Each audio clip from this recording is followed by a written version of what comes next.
Masya Allah, ahlan wa sahlan. Topik yang sangat baik sekali pada hari ini.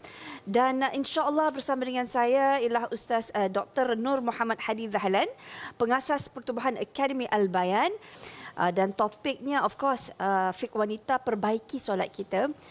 Kita nak cerita tentang 13 rukun solat dalam Islam terpakai kepada lelaki maupun wanita. Cuma ada beberapa perbezaan ke? Sebab macam dulu saya pernah Ustaz, kita ni diajar orang ASEAN lah kan, orang Malaysia, semua rapat-rapat bila solat. Tu saya pernah pergi kat Timur Tengah, saya tengok mereka ni semayang macam rupa lelaki kan. Kita mau cakap, uish macam ni ke mereka semayang. Tapi bila kita balik dan belajar cara Rasulullah, baru kita tahu, aku buruk sangka kat makcik tu hari tu kan. So sebenarnya macam mana cara bersolat? Ya ke betul cara kita solat tu kepit-kepit wanita kan, kecil-kecil pergerakannya. Tapi kalau ikut nas yang sahih ni kena ikut cara Rasulullah. Baik, sahabat-sahabat penonton dirahmati Allah. Ulama menyebut dalam hadis, sallu kama raaitumuni usalli. Solatlah kamu seperti mana kamu melihat aku solat. Dan Nabi tak sebut solat wanita kamu lihat kepada Aisyah. Ya. Ataupun solat lihatlah kepada isteri-isteri baginda yang lain. Tak. Cumanya ulama ni di dalam kitab Al-Majmu' Syarah Al-Muhadzab karangan Imam Nawawi, dia menyebutkan mengenai tentang solat wanita. Ada tak perbezaan antara wanita dan lelaki? Baik. Sahabat-sahabat penonton, daripada segi rukun, wanita 13 rukun tu, lelaki pun sama. Jadi apa yang disuruh kepada lelaki, disuruh kepada wanita. Dia tak ada skip. Kalau wanita tak ada tahiyat awal. Tak ada, sama saja. Daripada takbiratul ihram sampailah salam. Wanita pun kena, lelaki pun kena. Jelas? Okay. Jelas. Daripada rukun qauli, fi'li ni semua kenalah. Rukun qauli, contohnya bila kita berselawat tu semua kena kepada wanita dan lelaki. Jelas. Baik, 13 rukun tu kena. Bagi tasbih pula, adakah perbezaan? Maka tidak ada perbezaan. Dia nak bertasbih tidak jadi masalah, tetapi dia kena tahu rukun dan syarat tu terpakai lelaki dan perempuan sama saja. Baik, cuma yang beza dia yang kita rasa, lelaki angkat macam ni. Contoh, Ustaz berdiri sikit Ustaz berdiri. Supaya senang nampak. Kalau lelaki, Allah ni angkat. Angkat, bukakan dia punya ketiak ni, kan, angkat takbir. Allahu Akbar. Okey. Tapi ada wanita dia kata Allah, macam ni. Dia kepit. Adakah perbezaan antara buka dan kepit? Maka pada ni dalam kitab mazhab Syafi'i dan ulama-ulama yang muktabar mengatakan tidak ada perbezaan. Lelaki, kalau sekiranya wanita nak solat angkat dan dia tidak risau mengenai tentang aurat, dia yakin auratnya tidak tersingkap, maka dia boleh solat seperti mana lelaki solat. Allahu Akbar, buka juga boleh. Sah dia punya solat. Cuma, ada cumanya. Ulama dalam mazhab Syafi'i menyebut yastahibbu. Apa maksud yastahib? Diharuskan. Wanita ini untuk merapatkan. Sebab tu di Malaysia ni ustazah-ustazah dah cantik dah ajar. Rapatkan Allah supaya tidak tersingkap aurat. Takut kalau buka ni jatuh, mungkin dia pakai yang kain ke ikat ke, kita pun tak tahu kan cara wanita ni berpakaian. Sebab tu di Asia ni kebiasaan mereka pakai telekung. Jadi dah telekung ni dah labur elok. Jadi sebab itulah dirapatkan. Disebut sebagai yastahibu, istihbab, maksudnya harus saja. Dia buat pun boleh, tak buat pun tak apa. Janji 13 rukun tu mesti. Contoh, dia angkat Allahu Akbar, ni tangan ni dikecilkan supaya tak tersingkap aurat. Itu saja. Tapi kalau dia nak lebar, salah tak? Tak salah. Okey. Tu yang pertama, takbir. Untuk sujud. Okey, untuk sujud bagi wanita, boleh Ustaz sujud ke? Okey, boleh Ustaz. Okey, tak apa, Ustaz nak sujud kan? Ustaz nak buka ni sebab nak tunjuk sujud. Tak apa, Ustaz sujud dekat mungkin sini. Mungkin kita boleh minta sejadah daripada ataupun kapet daripada IDFM kita, Firm Manager.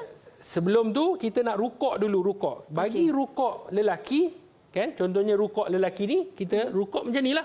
Maksudnya kita rukuk, letakkan tangan di lutut. Okey, kita rukuk macam ni kan? Kita rukuk. Okey. Yang ni tangan ini kita lebarkan sedikit. Bagi lelaki kita lebarkan macam tu kan, sedikit kan, lebarkan. Tapi bagi wanita dia rapatkan. Dia rapatkan begitu. Contohnya, dia rapatkan begitu, begini kan, dia rapatkan. Okey. Ustaz saya kata Boleh. Terima kasih, minta maaf. Terima kasih Ustaz. Apa pula Ustaz Baik. minta maaf? Kita Jadi, ni nak tengok. Dia rapatkan begini, maksudnya merapatkan. Apa hukum dia? Kalau sekiranya wanita nak melebarkan tangannya seperti laki, kita sebut apa? Boleh tak boleh? Jawapannya boleh. Tetapi yastahibu istihbab. Harus dia merapatkan. Harus ni maksudnya kalau dia buat boleh, tak buat pun tak apa. Tak berdosa. Jangan disebabkan ini kita berselisih, berbalah. Solat kau tak sah. Sah. Yang penting jangan tersingkap aurat. Ini disebutkan dalam kitab Al-Majmu' Syarah Al-Muhazzab karangan Imam Nawawi. Disebutkan kita merapatkan begini. Kalau takbir tadi Allahu Akbar. Jadi wanita yang angkat takbir dalam keadaan rapat, yang tak angkat seperti tadi, jangan salahkan yang rapat. Jangan berburuk sangka. Yang rapat jangan salahkan. Ni macam adalah lelaki dah. Tak. Dua-dua sah. Ya. Yang penting rukun dan syarat kita sebut mesti diikut. Lelaki perempuan sama. Baik, sujud pula bagaimana? Okey. Bagi lelaki, kalau sujud, Ustaz nak sengitkan supaya nampak. Okey, Ustaz. Okey, baik. Kalau lelaki, kita sujud, kebiasaan tangan kita akan kita besarkan. Dan kaki kita, punggung kita akan diangkat ke atas. Okey, contohnya kita sujud, kan, tangan kita angkat. Maksudnya kita sujud ni kita buka. Ya. Buka ni ketika mana? Ketika kita solat dalam keadaan selesa lah. Orang sebelah contohnya tak ada masalah. Jangan kita sigung orang sebelah pula. Kan? Asalnya kita kena buka. Okey, solat. Ni lelaki. Adapun wanita, dia nak buat cara lelaki tadi. Boleh ataupun tidak? Jawapannya boleh. Tetapi ada dalam hadis yang dikeluarkan oleh Imam Baihaqi, ulama berselisih. Ada ulama sebut itu yang disebutkan istihbab, harus saja. Sebab hadis tu dalam kategori ulama sebut hadis tu lemah. Maka hadis yang Nabi suruh kita solat seperti mana Nabi solat itu adalah hadis yang jelas. Dan ada hadis dalam riwayat Muslim cara Nabi tunjukkan bagaimana sujud dan rukuk. Maka itu lebih sahih. Sebab tu ulama kata lelaki perempuan sama saja, tak ada beza. Cumanya kata ulama dalam mazhab Syafi'i, istihbab, maksudnya harus untuk kita merapatkan supaya tidak tersingkap aurat. Kalau takut, maka kita rapatkan. Cara rapatkan, kita punya lutut ini dengan perut rapat. Maksudnya, orang perempuan bila sujud begini, kan, dia rapatkan. Ni tangan dia rapatkan. Itu yang perempuan selalu buat. Dia rapatkan kaki, dia rapatkan sedikit. Kemudian perut dia dengan dia punya lutut ni rapat. Kan dia rapat begini dia buat. Okey, ini orang perempuan. Kalau lelaki dia angkat ke belakang. Maka sama saja yang buat A pun betul, buat B pun betul kerana ulama sebut kedua-duanya sah. Okey. Cuma yang rapat itu adalah semata-mata untuk tidak mahu tersingkapnya aurat. Takut-takut kalau dia buka tersingkap aurat dia susah. Sebab wanita ni sekiranya terbuka auratnya ketika dalam solat dan dia tidak cepat menutupi aurat, bukan saja lelaki, sama je lelaki wanita, tetapi wanita ni dia lebih susah sikit aurat sebab dia kena jaga rambutnya, kena jaga penggelangan tangannya, kan, kat sini dekat daripada penggelangan ke atas, mungkin kaki dan sebagainya. Sekiranya tersingkap, dia cepat tutup tak apa, tapi sekiranya dia biar dalam keadaan solat tidak menutupi aurat, hukum solat itu tidak sah. Baik, soalan seterusnya tentang berjemaah, solat berjemaah kan. Dan dari konteks begini, macam mana kita nak pastikan yang kita buat tu betul bila makmum kita seorang je, dia nak berdiri macam mana, separuh badan ke, sepenuhnya ke, ada juga pernah saya tengok yang sama line je nampak, macam sama line. Dan seterusnya kalau makmum ramai, bagaimana? Baik. Beza dia. Sahabat-sahabat penonton yang dirahmati oleh Allah Subhanahu Wa Taala, kita tengok di papan putih. Ustaz nak tunjuk di papan putih kerana ada adik-adik yang manis. Kita ada adik bertudung merah. Kan? Kita ada adik yang bertudung biru. Biru ke hijau? Kata Ustaz. Turquoise. Turquoise. Dan kita ada abang-abang. Okey, baik. Jadi, kita ambil lelaki dulu. Contoh lelaki. Bayangkan, ini imam. imam. Okey. Ni dia solat, dia memandang sini. Dia memandang ke arah kita ni, macam ustaz sekarang ni dia pandang sini. Kalau seorang mana dia nak kena duduk, maka dia kena duduk sebelah daripada imam belah kanan. Contohnya sini ustaz, dia mesti di sebelah kanan. Belakang. Di belakang. Kena belakang imam. Sebab tu imam kena depan, sedikit makmum yang seorang dia kena belakang. Okey. Ini berdasarkan hadis yang dikeluarkan oleh Imamul Muslim, hadis yang mana Ibnu Abbas dia tidur di rumah Maimunah pada ketika isteri Nabi sallallahu alaihi wasallam kerana ada hubungan kekeluargaan. Kemudian Nabi sallallahu alaihi wasallam bangkit pada tengah malam, Nabi solat tengah malam, Ibnu Abbas ikut. Bila ikut, dia pergi ke kiri Nabi sallallahu alaihi wasallam, belah kiri Nabi, di sebelah kiri. Nabi tarik dia, Nabi letakkan di sebelah kanan. Faham. Dan hadis itulah yang kita biasa dengar. Selepas daripada tu, Nabi pegang kepala dia, Nabi doakan, Allahumma faqihu fiddin wa alimhu ta'wil. Ya Allah, faqihkanlah dalam agama dan ajarkannya kepada ta'wil. Baik. Kalau mai seorang lagi. Baik. Okey. Kalau katakan ni contohlah ni kan. Okey, ni imam, ni dia kena belakang sikit macam itulah. Dalam jarak satu kaki? Tak perlu. Yang penting dia jangan melepasi imam. Dia belakang sedikit sudah cukup. Maknanya nampak imam, kan? Dia nampak imam sedikit ke hadapan cukup. Okey.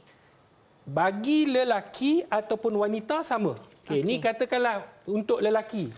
Ni kita kata lelaki kan? Ya. Okey, lelaki. Kalau perempuan punya macam mana pula ustaz? Baik. Untuk perempuan yang mungkin dia solat seorang, tak apalah seorang. Tak ada masalah lah. Tak ada masalah lah. Kan? Faham? Kalau dua orang, sama macam lelaki, di belakang sedikit. Kak Long duduk je. situ. Sama, belakang sikit. Contohnya ni, belakang sikit je. Okey. Okey, jelas? Jelas. Maknanya ada belakang. Ustaz, kalau dua orang. Okey, kalau dua orang pula, macam mana? Kalau tiga orang. Kalau tiga orang lah, maknanya dua makmum. Dua makmum lah. Okey, dua makmum. Maka kata ulama, kalau dua, maka dia boleh duduk sebelah. Duduk sebelah. Okey.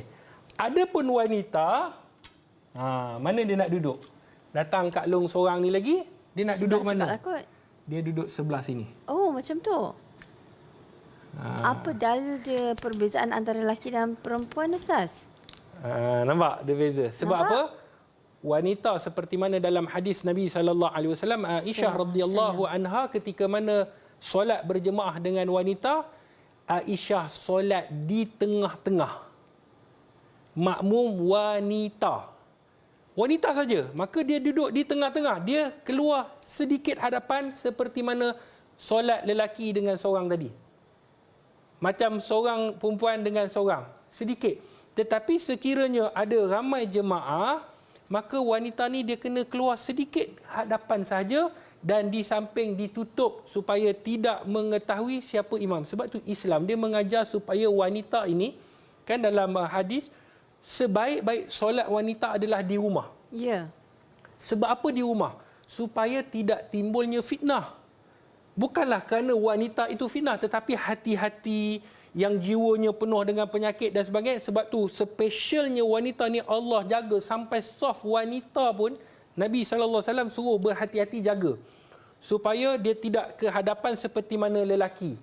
Baik. Sebab itu kalau kita lihat, kalau wanita, cuba tengok kalau wanita datang pula 2-3 orang. Ustaz, dia nak masuk mana Ustaz? Contohnya tadi, ni imam. Okay, kita tulis ni imam Ni imam lah, ni imam. Okey. Ya. Dia keluar sikit, ni makmum. M ni makmum. Jelas. Okey. Datang pula lagi makmum. Kan? Mana dia nak duduk? Maka dia duduk sebelah. Belah kanan dulu. Datang lagi seorang, dia duduk sebelah. Begitulah seterusnya sehinggalah habis kartun ni. Duduk sebelah situ. Nampak? Ada lagi datang Ustaz? Duduklah sebelah sini. Okey.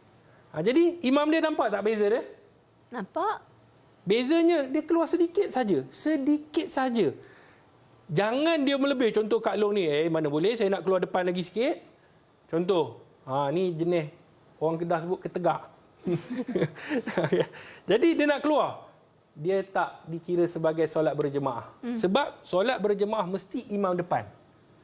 Dia mesti belakang imam. Imam keluar sedikit, maka inilah saf bagi wanita yang mana seperti mana yang diajarkan oleh Nabi sallallahu alaihi wasallam, yang diriwayatkan oleh Aisyah radhiyallahu anha, maka dia keluar sedikit dan wanita ni menutup orang kata saf itu supaya tidak timbulnya orang nampak siapakah imam bagi wanita. Itu yang disebutkan oleh para alim ulama, hikmah dia. Baik, Ustaz, jazakallah khairan kathiran.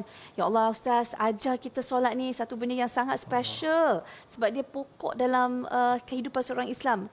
Moga Allah permudahkan dan memberi manfaat dan ganjaran pada Ustaz dan family, insya-Allah. Para penonton, ya Allah, untungnya kita dapat ilmu sebegini. Kita praktik terus. Baik, kita rehat seketika para penonton. Terus bersama kami di Assalamualaikum. Berinfaklah walaupun dengan seketul bata, kerana setiap sumbangan yang diberikan ke jalan Allah pasti menjadi saham akhirat anda. Marilah bersama Pertubuhan Akademi Al-Bayan dalam membangunkan tahfiz dakwah anak-anak mualaf di Kampung Pego, Alor Gajah, Melaka.